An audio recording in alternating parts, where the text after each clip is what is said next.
text, God is laying out the curse that is about to fall on the world because of humanity's rebellion. And we also get an answer to a question a lot of us have asked: why are all those names in the Bible? Those long lists. Let's dive in. Genesis 3:14 through 19.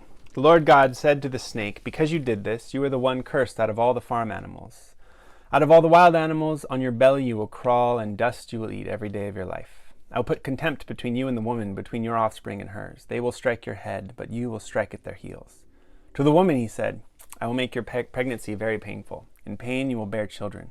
You will desire your husband, but he will rule over you."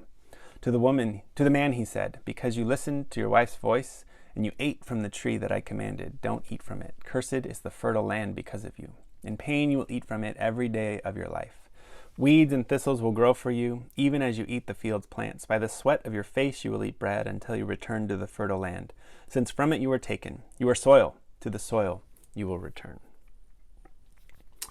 Okay, we're going to stop there at verse 19 today. So what are some observations here? We had just seen in the previous line Adam blaming God and Eve, and then Eve blaming the snake. And so God now reverses the order and talks to the snake, then the woman, then the man. And so what's going on in each line here? First, to the snake.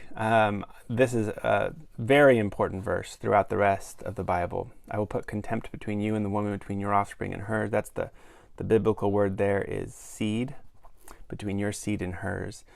They will strike your head, but you will strike at their heels.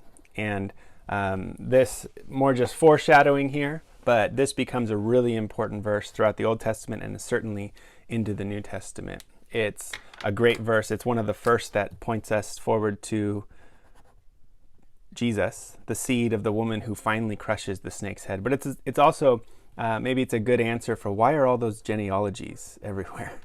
If you've ever wondered, as you're reading through the Bible, there's all these lists of names. And for the Jewish people, they would go back to this verse right here and say, well, it's because God promised that the seed of the woman would crush the snake.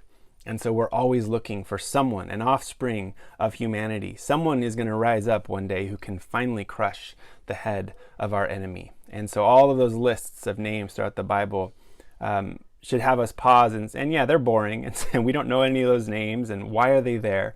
But for the ancient Jews, as they're reading them, there's some suspense building. They're saying, oh, maybe it's that person, maybe it's him, maybe it's him. And so every name that shows up in all of those lists, the underlying question is this the seed? Is this the one that's going to finally strike at the head of the snake? So keep that in mind. Maybe it gives you a new perspective to read through those genealogies a little bit. Another observation that jumps out at me, this word pain is repeated a couple times to both the man and the woman. And a quick word on that. I did a little deep dive into that word pain, and the actual word that is used in this story has more of a connotation of emotional pain. It can mean physical pain, and that's certainly there too. Your pregnancy will be very painful. By the sweat of your face, you're going to eat your bread. And so there's a sense of pain in both work and relationships moving forward. But even more than that, there's a deeper sense of emotional pain. The warning God is giving to the woman and to the man is that your life now is going to be filled with heartache and pain. We see that very next page when Eve has to watch one of her sons, kill her other son. It's that kind of pain. You're going to see pain and loss and heartache in this world, God is telling them. And to the man, it's like, you're going to try to work and you're going to fail. You're going to get fired from a job even though you don't deserve it. The things that you try to do in this life are not going to work out the way that you thought they were going to work out. And so that, yes, there's going to be physical pain, but there's also emotional pain and heartache. And that's all wrapped up in this word.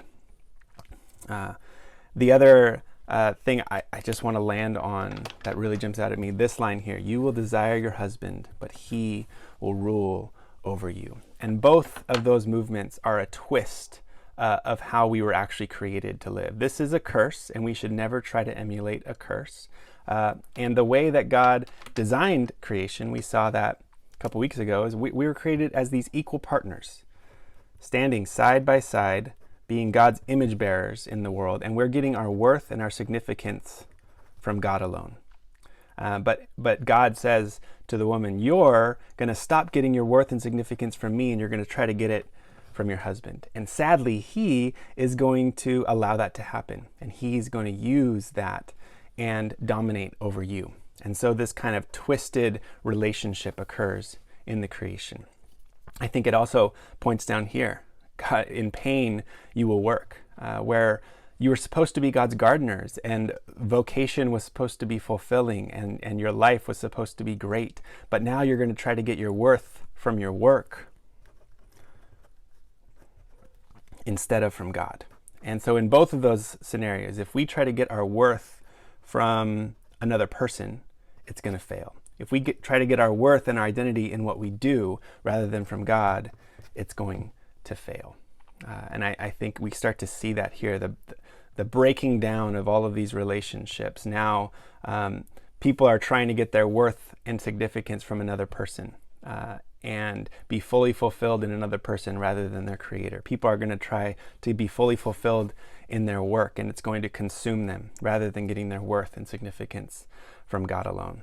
And I think that, for me, is one of the biggest challenges and great applications for me as I read this part of the text. Well, as we saw today, the way we were designed, the way we were created, was to get our worth, our significance, our identity from God. Certainly, we find fulfillment in what we do. We find fulfillment in our relationships, especially our core relationships. But if it gets distorted and we try to find all of our worth and our dignity and our identity in those things, it's going to fail. Every person is going to let you down at some point. Your work is going to let you down at some point. And these first humans were given this warning from God. This is how things are going to be because of sin. Because you've rebelled against me, you're going to try to find your worth in the wrong things.